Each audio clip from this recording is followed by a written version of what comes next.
here's what's going on. I am working on some tutorials on making doll size wicker baskets for the upcoming holiday Easter. This one's all broken, but that was because I was messing with it right when it got out of the oven. And so, well, it's still a little bit fragile. Then I have these plaster busts that I made. This one has been well loved. And this is my current one that is working. I ran out of the tan and it looks like none of the stores have it. So I tried to make as close to that tan as possible by mixing brown and white. I have this little handle that I was going to put on this basket, but the handle just looks really thin compared to the basket. So I have another handle that is currently drying. I'm trying not to touch it so it will break, but it has some durability and flexibility to it. I am just trying to figure out what to do to make it really strong on the handle, because this will break in the mail. So I'm probably going to wrap it in some cotton gauze and really stuff it so that it stays nice and secure, because this is going to a friend of mine.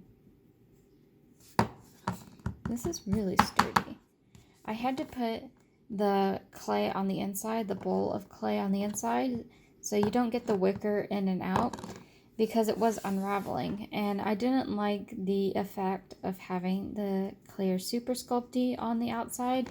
It kind of gave it this sort of dipped plastic look, and it also kind of messed up on the insides where it dripped. I was not happy with it, so I shoved that idea aside, and I decided to use pieces of clay on the inside. That way you get a smooth interior, and it doesn't turn into a slinky. So it's nice. So I stopped by the oven and I got my molds. They are still a little wet. These molds are what I used to create my slabs, or at least this is what I call the plaster slabs here. They came in the mold. I did a plastic egg. I had a plastic egg. I molded the bottom of the egg because it was in two parts. Here's the bottom part. I liked this egg because it came with a flat bottom, but if you decide to do this upcoming tutorial, you don't need the flat bottom. I just happen to like it. Came out of this mold. This is a one-use mold, but I am probably going to get a couple of more uses out of it before I toss it. Yeah, it's still pretty rubbery, even though it's drying. I was afraid the rubber would become brittle once it dried, but it's doing fine. Here's the top portion of the egg. I have the handle kind of drying here, so let me put it aside for a second. It just got out of the oven, so here's my egg total. Comes out looking like so.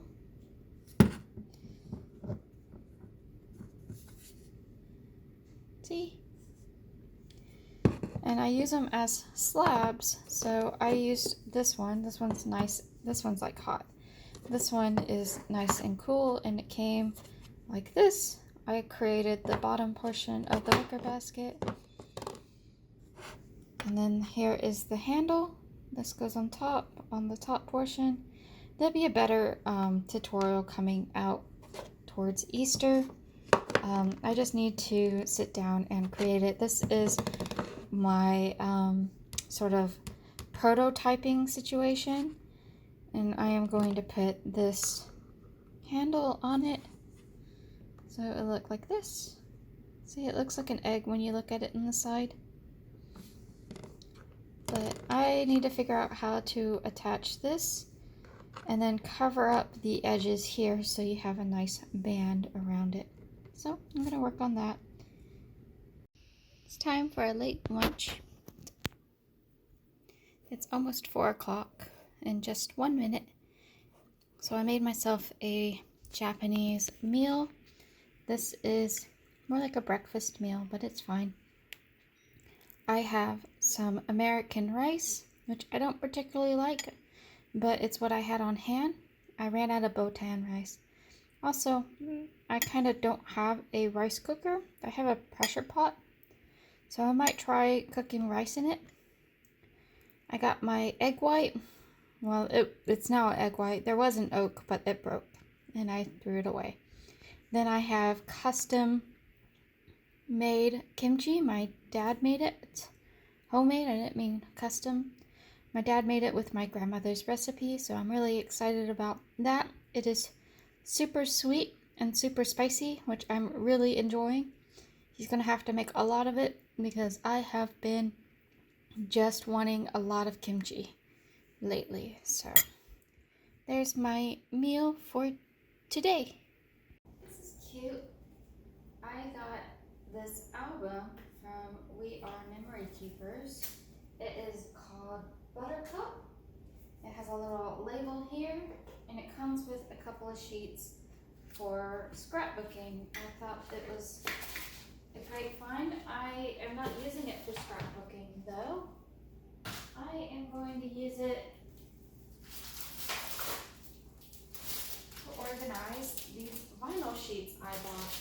I thought that would be a super creative idea. So I just organized this a little bit. I put these colors together.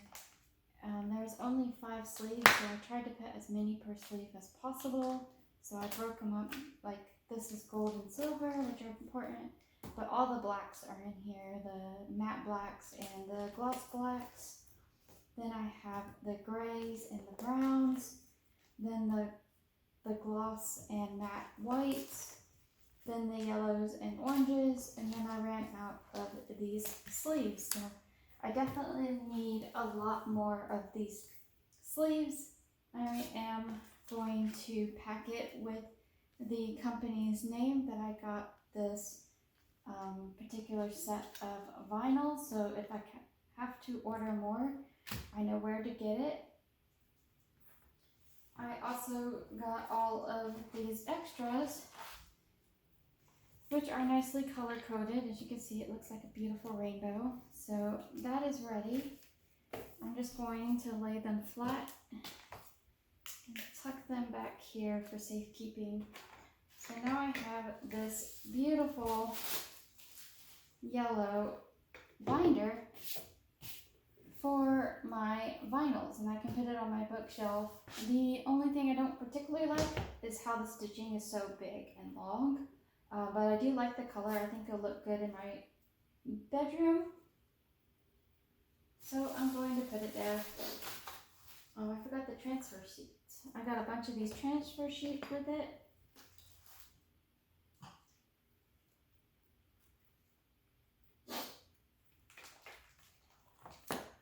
This will make a bunch of cute dolly projects. I plan to do some jumpsuits and some interesting little t-shirts.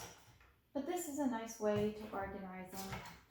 I'll probably even add like a little area so I can put the vinyl tools in here, so that way I can just break this out when I'm doing a vinyl project. I might need more in the future. I definitely need more sleeves. I think this pack came with 70 pieces in it, so I need at least 70 sleeves of that. So, but this is something just to start out. I am probably going to grow this as I go along. Okay, so I also went to the antique store and I found some antique dollies. I don't have the card that came from it, but I have 2 of this particular color and style. I thought it was cute. It's about 1/2 inch. Then I found this beautiful little lace. It is also 1/2 inch. It is very pretty. And then I have this one, which is also really pretty. They're just vintage laces. I am really happy with how they look. I am probably going to do a project with them pretty soon, just so that I can show them off and do something nice. But vintage lace should be treasured, so I am going to be very particular with how I'm going to go about using these laces. I do love how they have these little bolts. I think that is really cute.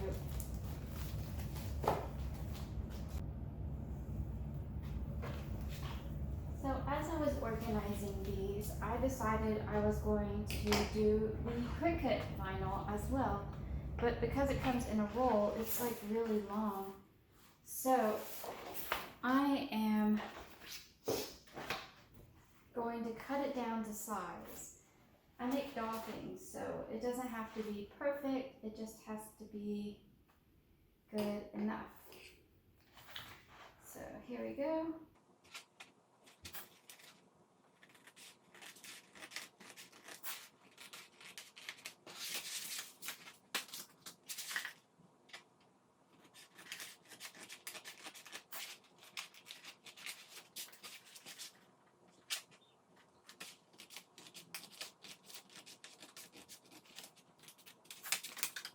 I love it.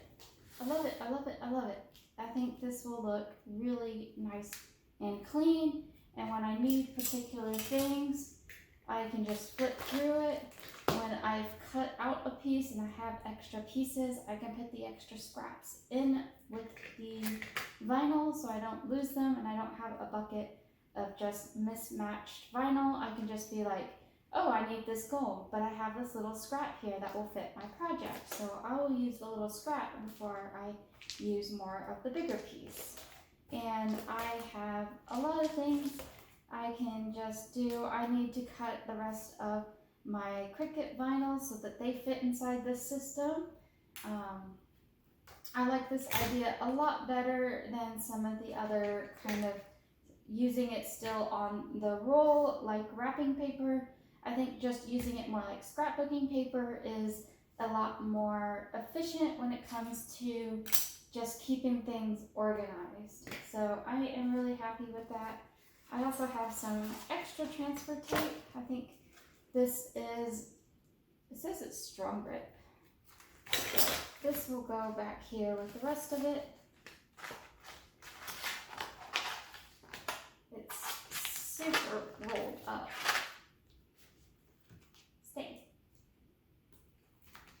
Hopefully being in this binder will help it lie flat and press it down so that it's nice and neat. I just noticed that I could open these up and put my little spatulas there. So that's a nice way of keeping that there too. I'm really happy with this. I think it's a great idea and I feel very smart for coming up with it. I'm sure someone else has come up with this idea, but I think this is great. I'm going to put a little label that says certain vinyl types, so I could put this as only the jacquard, the, oh god, I don't know, something JP packing or something like that. I could put like the brand name, or I can just put it in color levels, like this is warm colors, this is cool colors, this is specialty, like golds, like metallics, and holographic papers. And that way I can have 3 different binders filled to the brim with a bunch of vinyls that I can use for my doll making projects. I'm really happy with that. I also have this mat. It needs to go somewhere. I'm just going to put it in there for now. Or maybe not, it wasn't too big. But that's it for that. I am done for today. I wanted to do one last thing for you guys before we call it a quit. My dog loves these things. She thinks they are her toys. She wants to lick it and play with it. But we are going to open it. I saw Marna on Dolls Rescue open these toy mini brands before, and ever since then I have been addicted.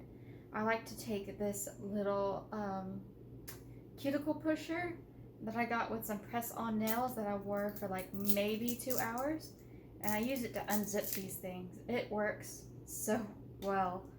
I have bought maybe 10 of these so far. I am addicted, like I said.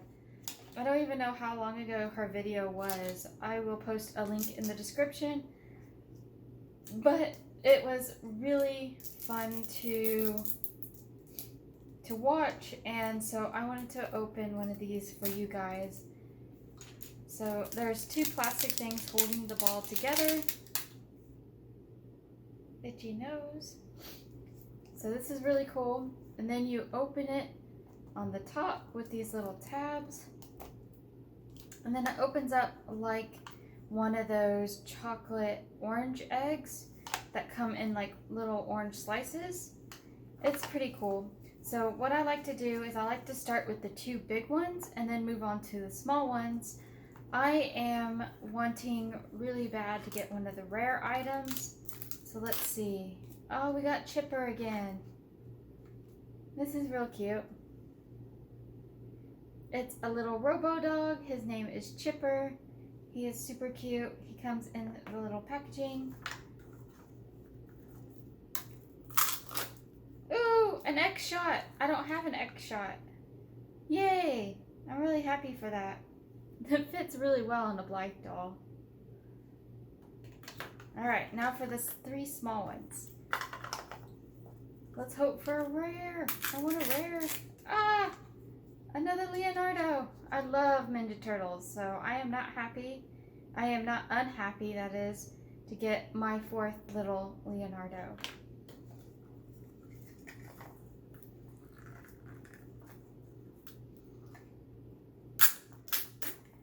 Ooh, some more crayons. No, washable markers. I like these little washable marker ones, too. I love art supplies, so that just makes me happy. Yes! A rare! We got a rare! We have a hollow Raphael. Look at that! Now we have, this one was a really good one because you had Leonardo and the rare Raphael. That is super great. Now my dog wants the case because she likes these things. They are her toys. So I'm just going to give her that. You want to see? Lucy, is that your toy? Is the end cap, is whatever it is, the packaging your toy? You just love those things for whatever reason. You'll play with it for a couple of minutes and then you're like, nope, I'm done. Yeah, I'm talking about you. Do you got your toy? Do you got your toy? Yeah. Okay. I love you. So this is good. Out of all of these 5 pieces, I have these 2 plus Leonardo, but I love Leonardo. And I have the Hollow Raphael. So, and the X shot, which I don't have. So I'm really happy with this particular little unboxing. Want to see my others? So I have started putting all of my little mini toy brands in here, and I'm thinking of getting one of those miniature display cabinets and putting my little findings on there. I really love my SpongeBob SquarePants. I also really love, where are you? There you are. I also really love my little Stimpy. I really want the Ren. Apparently he shakes his booty. Oh, I love the little llama that I have that shakes his booty. I want this in real life, the actual llama toy that bounces its booty, because I think it is adorable. But I am really happy. I have quite a few toys. I want to make a little toy store, miniaturized toy store that features all the tiny toys. I hope that Mini Toy Brands comes with another toy edition with more to choose from, because I think these are super fun. I actually used to collect remint items, And this is just the same. Like, I am really happy. They make these, like, these miniaturized things are so fun and so cute and so unique. Like, I just want to put all of them up on display and do something pretty fun with it. I am just like some of these toys are like new toys, things that I don't play with or haven't played with. And then there's some of them like the SpongeBob Karate Chopper. Like, I never had this particular toy. It's a newer toy, but I enjoy SpongeBob from when I was a little kid. And then I have all of these crayons and markers and paints. I got like the tempera paints, which are a little bit too big if you ask me. And then I have the little watercolor thing. Here you are. I like these. Like, I can imagine my dolls doing little arts and crafts and using them as props. So this is something that it gives me joy. It makes me happy. It makes me feel all sparkly and joyful. I am so happy I got this rare Ninja Turtle. I wanted him. I almost bought him online for like $5. I'm so glad that I didn't buy him. So thank you so much. That's the end of this video. I hope you enjoyed a little look into my life. I spent today making all kinds of videos, so I feel like I've gotten quite a handle on this YouTube thing. I got enough done today that I was able to put out 3 videos this week, so I really hope you appreciate it. Tomorrow we're going to do the sewing tutorial. So I've decided that every Wednesday is going to be a sewing day. So you will get your sewing tutorial this Wednesday, which is the socks and tights for a Blythe doll. Next Wednesday, we're going to do a hoodie for a Blythe doll. And then I'm also considering doing some of those, what are they called? Fake BJDs. I mean, I work in fake Blythe. I eventually want to own a real Blythe, but I do not mind having a knockoff Blythe. I think it is very fun and very interesting, and it definitely gives you a chance to dip your toes in a hobby and decide if you want to buy the more expensive option or if it's just something that was a passing interest. But as you can see, after about a year of making videos, I think it's been at least 6 to 8 months of making videos just for Blythe, that I probably should own a real Blythe pretty soon. I am going to start dipping my toes into the customization and get an understanding of the sculpting process. I am not feeling too confident. I don't like the whole shaving the bits off. I like painting, but the whole sanding and thing, it really intimidates me. I'm more of an additive sculptor than a subtractive. Not only that, I sculpt with 3D stuff, so there's the Control-Alt-Delete or Control-Z that you can undo what you've previously done, but when you do it in real life, it is a go or no go. But yeah, that's the end of this video. I hope you enjoyed it. I'm going to drink my really bad wine and wind down from this very busy day. As you can tell, I'm wearing the same shirt as my other 2 videos, or my other video from yesterday, and then you'll see the same shirt in the next video. So I've done 3 videos in a day, and so I really need this wine. I am tired, I am exhausted. I'm going to watch some Philip DeFranco some more and finish my drink. I hope you had a very lovely day. Thank you so much for taking the time to watch this video. I'm glad I had you here. I'm glad you were here. And thank you so much for watching. Bye bye now.